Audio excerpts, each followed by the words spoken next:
Bonjour, bienvenue dans cette capsule de Radio-Québec. On va parler aujourd'hui de cette succession de fiascos médiatiques dont on a été témoin depuis le début de l'année 2019. Les médias qui se sont mis à au moins 3 reprises les pieds dans les plats, qui ont été reconnus coupables d'avoir produit des fake news. Les médias dont la crédibilité est en chute libre, on le sait, j'en ai parlé dans d'autres capsules, statistiques à l'appui. Les médias qui sont toujours bien rapides à pointer du doigt vers Internet en ce qui concerne les fake news, mais on va voir dans cette capsule qu'ils en produisent eux-mêmes et qu'il ne s'agit pas toujours d'erreurs journalistiques. On va montrer qu'il y a souvent intention de tromper. Il s'agit de propagande et il y a une intention malicieuse derrière la production de ces fake news, surtout lorsqu'elles concernent le président Trump. Alors, 3 fake news majeures depuis le début de l'année. Il y a eu cette histoire du magazine BuzzFeed. C'était le magazine qui il y a 1 an et demi, avait produit, ou il y a 2 ans, avait produit cette histoire de Trump avec des prostituées dans un hôtel à Moscou. Ils avaient dû se rétracter, fake news, et là, ils en ont produit une seconde. Ils ont allégué que le président avait commandé à son ancien avocat, Michael Cohen, de mentir au Congrès américain lors de son témoignage, surtout en ce qui concerne la construction d'un hôtel Trump à Moscou. L'histoire a fait le tour des médias traditionnels. Tous les postes de télévision en ont parlé. Tout le monde se réjouissait de la destitution de Trump, la 101e destitution de Trump. En fin d'après-midi, le coroner Mueller est sorti de sa réserve habituelle pour démentir complètement l'histoire. Alors, BuzzFeed qui a été pris en flagrant délit de fake news, qui n'avait pas vérifié adéquatement ses sources, et tous les journalistes qui ont, produit un phénomène de chambre d'écho et qui ont répété la nouvelle. BuzzFeed, la deuxième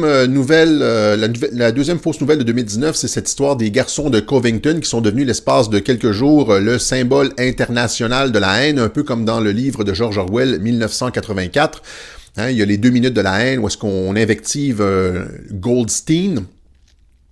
Eh bien, les internautes ont pointé du doigt à la vidéo complète de l'altercation, une vidéo d'1 heure et demie, qui montre que les jeunes n'ont absolument rien fait et que les journalistes ont en fait édité la vidéo et n'ont retenu qu'un petit segment de quelques secondes qui faisait mal paraître les garçons.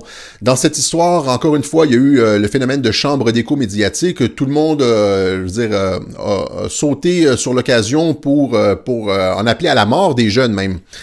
Il y a d'ailleurs des poursuites qui vont être intentées dans cette histoire. Alors, édition sélective de la vidéo, les internautes ont rappelé les journalistes à l'ordre et cette histoire a finalement été classée dans le registre des fake news. Il y a eu finalement cette histoire du journal anglais Le Télégraphe qui avait publié une histoire frauduleuse sur la famille, fabriquée de A à Z, sur la famille de Melania Trump. On alléguait que le père était un tyran, etc. et qui a dû, encore une fois, reconnaître son erreur, reconnaître qu'elle avait publié des fake news et rétracter son histoire, il y a quelques jours, en début de semaine. Alors, 3 histoires de fake news en l'espace de quelques jours. 2019 commence très mal pour les médias. Dans cette capsule, on va élargir un peu la perspective, c'est-à-dire qu'on va remonter jusqu'au début de la carrière politique de Donald Trump lorsqu'il s'est présenté à la présidence, et on va voir un certain nombre de cas qui démontrent que les journalistes produisent des fake news, et pas seulement des fake news, des erreurs journalistiques, mais des fake news avec l'intention de nuire, avec une intention malicieuse, l'intention de tromper leur lectorat ou leur auditoire.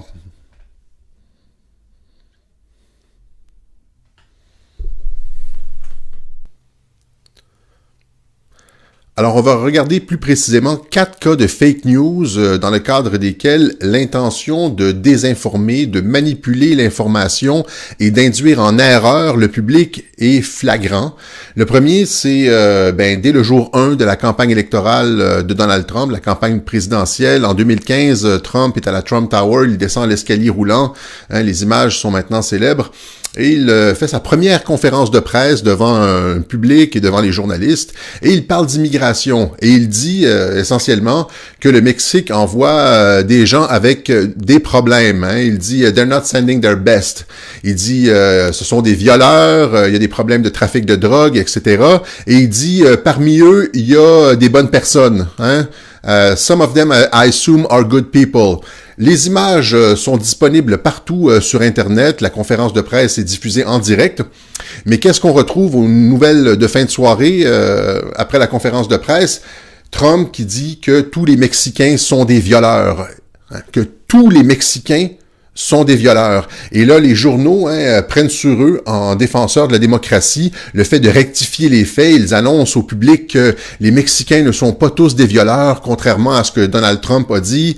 Il y a des membres du Parti républicain qui demandent à Donald Trump de se désister immédiatement dès le premier jour de la campagne parce qu'il est raciste, etc., parce qu'il a indiqué que tous les Mexicains étaient des violeurs, alors que c'est très clair pour quiconque a écouté la conférence de presse de Donald Trump qu'il faisait une distinction entre ceux qui viennent, et qu'on a vu dans le film Sicario, les gangs criminels, MS-13, etc., qui sont engagés dans le trafic de drogue, le trafic de personnes, la criminalité, etc., et des bonnes personnes dans le lot. Il l'a dit ouvertement en conférence de presse, les journalistes étaient présents, mais les journalistes ont complètement mis de côté la précision très importante de Donald Trump qui disait que dans ceux qui viennent, il y a des bonnes personnes et non ne se sont concentrés que sur la partie où est-ce qu'il disait qu'il y avait des violeurs dans le lot. Alors, ça a été diffusé dans tous les journaux, le Washington Post, le New York Times, CNN, MSNBC. On l'a reçu ici au Canada aussi. Ça a commencé, ils ont dès le jour 1 commencé à dépeindre Trump comme un raciste, alors que à formater les perceptions, alors que quiconque avait regardé la conférence de presse avait bien entendu la distinction que Trump avait fait entre les deux groupes de personnes qui entraient aux États-Unis.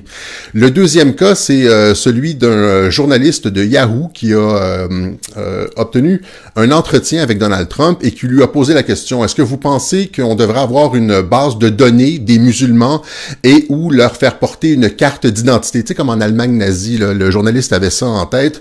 Et là, Trump, dans l'entrevue, esquive complètement la question, ne répond pas du tout à la question, dit ouais, il faut peut-être surveiller un petit peu plus les mosquées, etc. Ne prononce jamais les mots base de données ou carte d'identité. Cependant, le journaliste de Yahoo, lui, publie une nouvelle qui dit « Trump n'écarte pas le fait d'avoir une base de données des musulmans et une carte d'identité. » Vous comprenez que Trump n'a jamais même prononcé ces mots-là. Et le journaliste arrive avec un « n'écarte pas ». Alors ça, il faut toujours faire attention à cette arnaque journalistique de « n'écarte pas ». Souvent, la personne n'a même pas abordé le sujet. Par exemple, je viens de vous parler des médias dans cette vidéo. Je n'écarte pas le fait d'aller faire du magasinage demain. J'en ai pas parlé du tout. On n'écarte jamais rien tant qu'on ne l'a pas réellement verbalement écarté. Et les journalistes utilisent ça pour faire dire des choses aux politiciens qu'ils n'ont jamais dit. Alors Trump, qui ne s'est jamais prononcé, qui n'a jamais dit un mot sur une base de données des musulmans, une idée complètement saugrenue, une carte d'identité, etc., la nouvelle se transforme après ça dans l'article du journaliste par « Trump n'écarte pas le fait d'avoir une base de données pour les musulmans et ou une carte d'identité ». Pire encore, après l'apparition de cet article sur le site de nouvelles de Yahoo, les autres journaux renversent complètement la nouvelle et disent « Trump en faveur d'une base de données et d'une carte d'identité pour les musulmans ». Vous comprenez que la nouvelle est complètement déformée ici, c'est comme le téléphone chinois, et les journalistes le savent bien, ce sont des spécialistes dans la manipulation linguistique. Et de passer de quelqu'un qui n'a jamais parlé d'un sujet à quelqu'un qui n'écarte pas tout d'un coup un sujet à quelqu'un qui finalement le propose. Vous comprenez ici l'arnaque et la manipulation sémantique, et ça nous est rapporté comme tel. Encore une fois, ce que les journalistes, ce que les médias tentaient de faire aux États-Unis de façon délibérée, c'est de créer l'image d'une personne irresponsable, raciste, grossière, etc. Alors ça c'est le deuxième cas. Il y a un autre cas évident, c'est lors de son premier voyage, son deuxième voyage à l'étranger. Il a fait un voyage en Asie et il a rencontré le premier ministre japonais, Shinzo Abe. Ils ont été nourrir des poissons sacrés japonais dans un des temples et en direct, on voit le premier ministre Abe éventuellement nourrir un peu les poissons et finalement verser complètement tout le bac à nourriture, et Trump qui regarde son hôte et qui fait exactement la même chose. Il nourrit les poissons et finalement vide complètement son bac à nourriture dans l'étang aux poissons. ce que les médias font, évidemment, c'est comme dans le cas de Covington avec les jeunes garçons, ils utilisent seulement une partie de la conférence de presse, une partie de l'image pour dépeindre l'idée d'un personnage grossier. Et on nous présente Trump comme qui fait fi de tous les usages et de tous les spécificités de la culture japonaise et qui, en grossier personnage, vide son plat de nourriture directement dans l'étang. Ça fait scandale dans la presse. Trump, grossier personnage, Trump viole les usages, les us et coutumes de la culture japonaise. Hein, au lieu de nourrir les poissons, vide son pot directement dedans, alors que son hôte venait de faire exactement la même chose 3 secondes plus tôt. Les journalistes ont tous eu accès à la conférence de presse, au live, hein, à la bande vidéo qui démontrait que les deux avaient fait la même chose, mais ont décidé d'utiliser juste une partie de l'image pour dépeindre un personnage grossier. Ça a fait boule de neige dans les médias. Tous les journaux en ont parlé. Ça a fait la une de tous les tabloïds. Hein, alors que, encore une fois, comme dans le cas de Covington, la vidéo complète montrait bien que Trump ne faisait que suivre ce que le premier ministre japonais lui montrait, ce que le premier ministre japonais faisait. Alors, un autre cas de fake news, hein, et les journalistes qui se sont, tous les panels, hein, on en a discuté à la télévision, c'est il faut voir la chambre d'écho journalistique. Hein. Il y a une première nouvelle qui sort, après ça, on monte juste des petits clips, des petites images de Trump qui verse son pot de nourriture, et là, ce sont les panels d'experts qui parlent de ça, hein, de bourde diplomatique. Hein. Ça va refroidir les relations avec le Japon, etc. Il faut écouter les experts parler. On en a ici au Québec des experts qui s'expriment comme ça. Et enfin, on pourrait, à titre d'exemple, parler de ce qui s'est passé l'été dernier, hein, alors que il y avait une crise à la frontière mexicaine et qu'on nous a montré les images des camps de transit, hein, les fameux camps de concentration de Donald Trump.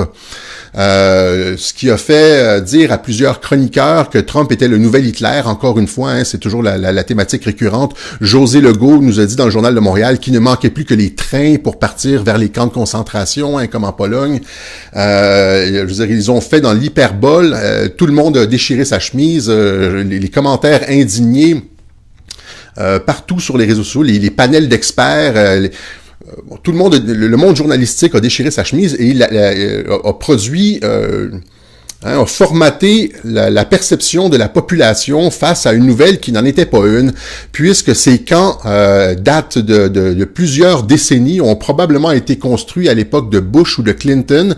Les images elles-mêmes qui ont été utilisées dans ces reportages dataient d'un reportage qui avait été produit à l'époque d'Obama. Donc les journalistes le savaient, ces images-là étaient déjà passées à la télévision. Elles avaient déjà été utilisées pour décrire les camps de migrants, les camps de transit à la frontière du Mexique à l'époque d'Obama. Alors, ils se sont servis des images de l'époque d'Obama pour critiquer Trump. Vous comprenez que les journalistes sont dans le coup quand c'est rendu comme ça. Hein, quand on recycle des vieux reportages et on présente ça comme du neuf et on change complètement la perception du public du phénomène. Alors, Obama, à l'époque, avec les mêmes images, n'avait pas été qualifié du nouvel Hitler, alors que sur la foi des mêmes images, Trump, lui, est présenté comme le tyran absolu. Alors, les journalistes, hein, ici, produisent des fake news avec l'intention de tromper. C'est ça qu'il faut retenir de tout ça.